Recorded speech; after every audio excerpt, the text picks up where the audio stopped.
The Red River Farm Network is celebrating women in agriculture throughout this month of March. It's a special series we're calling Agricult-HER. I'm Don Wick, and I'm visiting right now with Erica Kenner of Kenner Simmental Ranch at Leeds, North Dakota. Erica, first of all, a pleasure to have a chance to visit with you today. Yes, thank you for having me. It's great to be here. Tell me a little bit about your role on the ranch. Tell me a little bit about your operation. Okay. Well, we have our ranch at Leeds, North Dakota, and it's a diversified farm and ranch. So I actually do both. But my dad is still very involved, and so he's on the farm pretty much full time, and I kind of bounce back and forth. But I'm on the cattle side full time then, along with a great staff that I have under me. But we calve out about 450 registered cows, Simmental, Sim Angus. We just wrapped up our bull sale. We have our bull sale every February, second Saturday of February every year. And now we're into calving, and then I'll move into bull deliveries here in a little while, and then breeding, and we just keep rolling on. So There's every there's a seasonality to this business, isn't there? there is definitely. So, what made you decide to come back to the ranch after going to school? Yeah, so actually, I went to school at North Dakota State for animal science. I actually started out pre-vet and had a great advisor in the animal science side, which was Russ Danielson. And, part of my second year into vet or pre-vet, the vet school side of things was trying to rush me out of there and get me into vet school right away. And boy, I wasn't sure I was liking all those chemistries and all that stuff. And I spent a summer at home doctoring foot rot after foot rot, and I thought, I don't know that I really want to do this. So totally went in and visited with Russ and totally changed my course of action there, and decided to do animal science and communication double major. They didn't have an ag comm degree then, so kind of made my own deal. And then graduated in '02 and moved out to Bozeman, Montana for my first job. My goal was always to work off the farm for someone else first. Didn't know if I would end up back home, but always wanted to get back home. And actually, that's, as a woman, it is a little bit, a lot of times, and I shouldn't say that maybe, but it was hard. I didn't know who I was going to marry and where that would take me and what the spouse's occupation would be. And I had so many friends who were going home to the farm who were all men, and their wives were nurses or teachers or someone who could go wherever.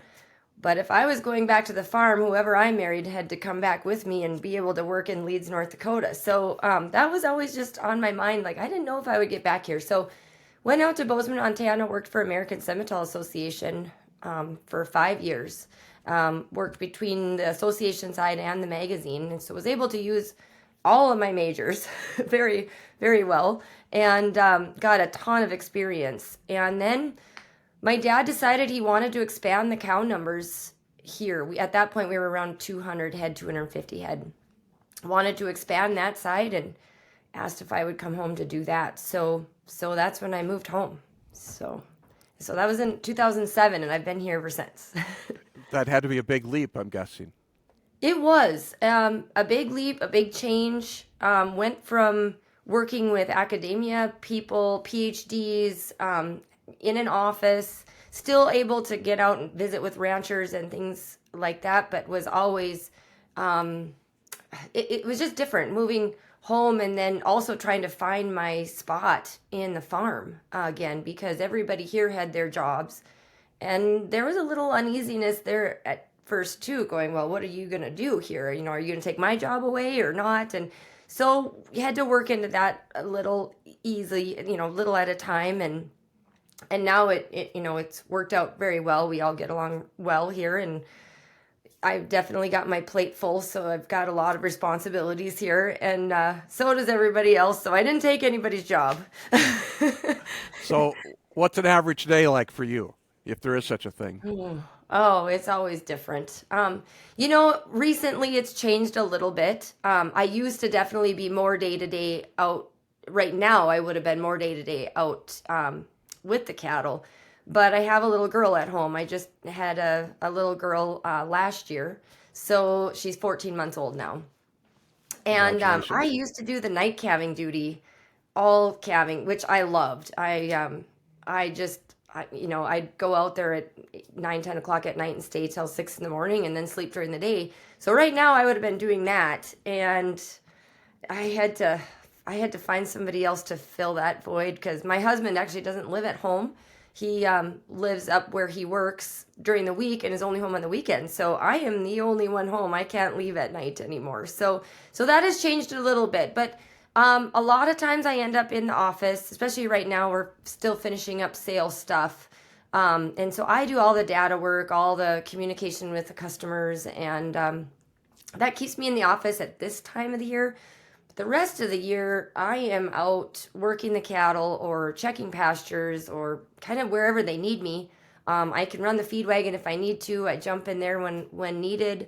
I'm kind of a floater, so I float around where I'm needed.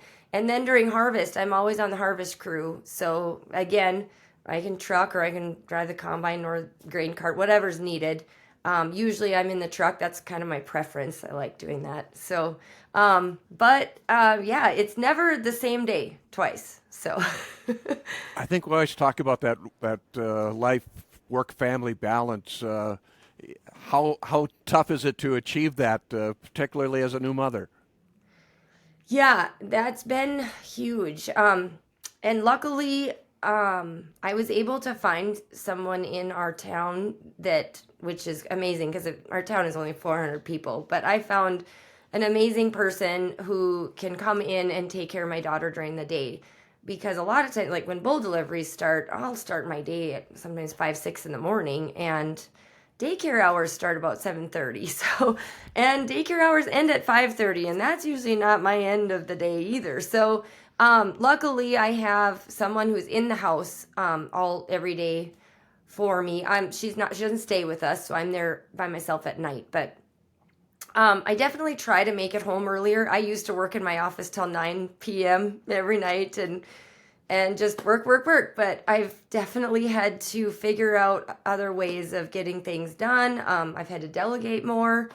I have a high school kid now coming in and doing a work co-op, and so she helps me do data entry things, so I'm not having to do a lot of that stuff anymore. So I'm kind of farming things out a little more than I used to, and able to enjoy my family more, which has actually been healthy. I used to be kind of workaholic, so Yeah, I can sense that from just talking to you. You're also involved with the Stockmen's Association, correct? yes, I'm on the board for that right currently. So, what are your responsibilities there? What does that entail?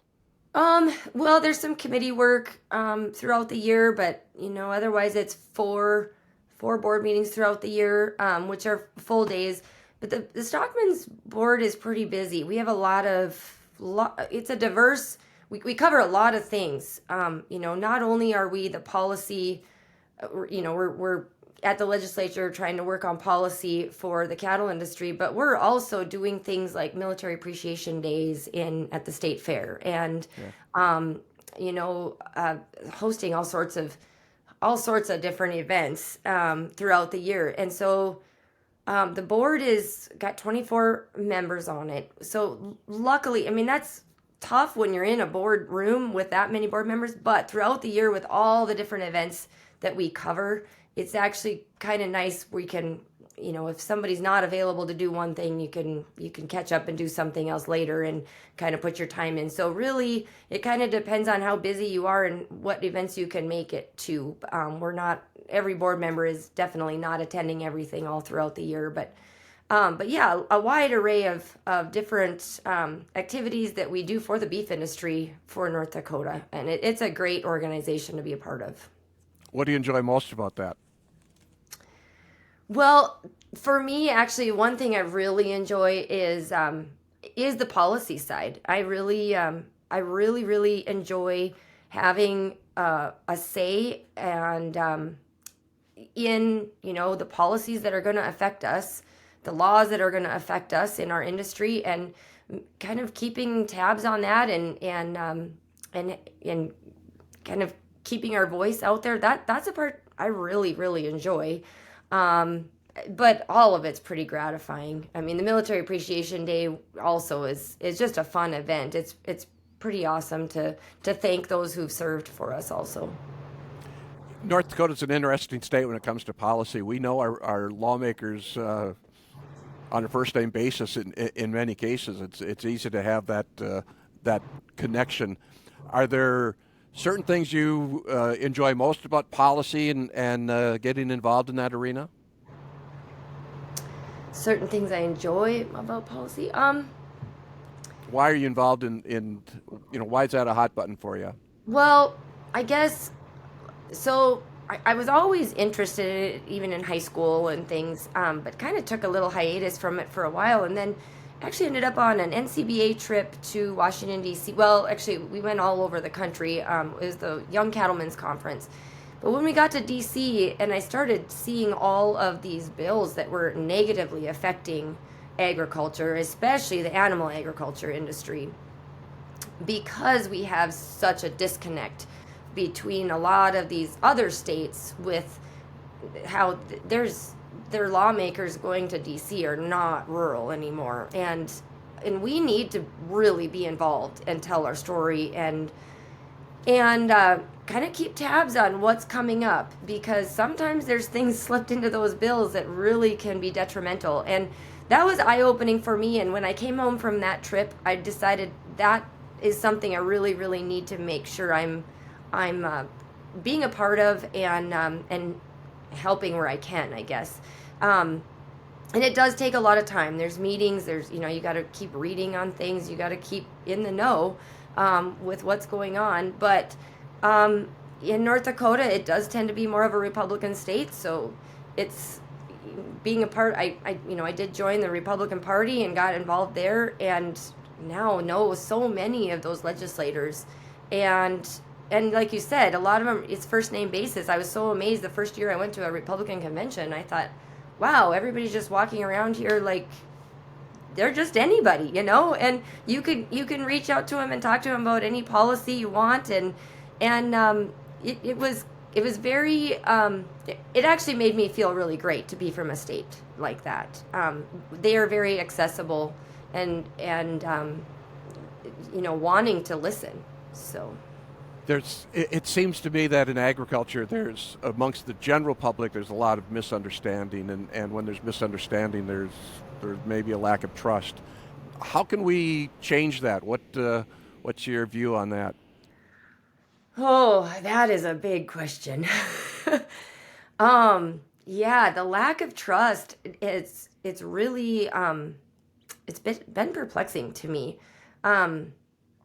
Because it used to be, you go to school to become an expert in something, and nowadays people don't look to those people as experts anymore. They kind of, even especially in the science world, I look at things scientifically now, and I mean I studied animal science, so learned the science ways, science methods, and nowadays it seems like so many people question things that are been proven by science, and they just don't trust it. And I don't know why that happened. I know, transparency is used a lot. I think we definitely everybody needs to be more transparent, and we need to be cognizant of that in all of our, whether it's North Dakota Stockmen's Association on our board, or whether it's a legislator, or, we all need to be more transparent with our members and with everybody we come in contact with. And then I think as people, we just need to get back to being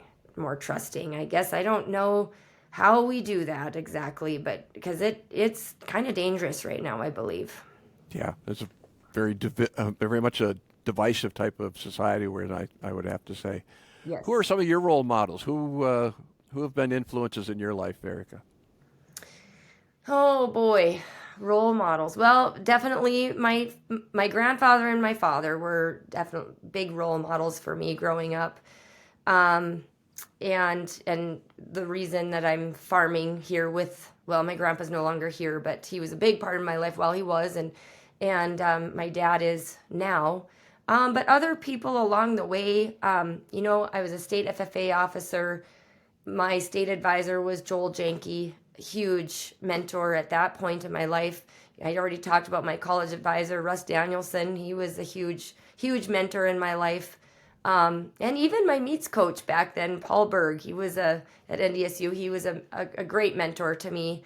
And then currently, I would have to say also Julie Ellingson, who is the head of North Dakota Stockmen's, or the executive director of North Dakota Stockmen's. And she's a great friend and mentor also. And boy, yeah, I've always tried to surround myself with people who are smarter than me in everything I'm doing, or, have more experience than me. And that's one thing I've always focused on is, when I've been a part of American Semitol also, there's people that were PhDs there and all these. Don't be scared of going and talking to them. I would pick their brains all the time and try to learn from them. And that's along the way, then I've kind of made friends with different people that have helped me, guide me through different paths and have really helped in my life. And actually, my boss at American Semitol at that point was Jerry Lipsy, Dr. Lipsy, and he was a huge mentor to me also at that time in my life. So I've enjoyed this conversation. Any final thoughts, any take-home message for our viewers? I don't know. I guess, I know I think it's Women in Agriculture Month or whatever it is, but I just have to say how far it's come, women in everything, not just agriculture, but you look at the amount of women coming out of colleges in engineering and veterinary medicine and everything. Now it used to be all male dominated. Now it's a lot of women. And I went to the FFA convention a few years ago, 50th anniversary of women, I believe. And I mean, the whole room is full of women. And I mean, I know our local chapter is mainly women, and I'm just kind of wondering, have we pushed the women so much now that where are these men? Do we need to focus on them and help them get going again here? Because it's important to still have a balance. And I definitely want to say, as a woman, you can do anything you want. If you put your mind to it and you really want to do it, don't ever say no to opportunities that are there for you. Take advantage of them. Surround yourself with great people, and you can do anything. But that's advice to men too. So yeah, I'll take it. I appreciate that, Erica. Great information. Thanks for joining us for this interview. These are great. I learn a lot, so thank you. No problem. Thank you. Erica Kenner with us again from Leeds, North Dakota, as we celebrate women in agriculture throughout this entire month. It's our special series called Agricult-HER.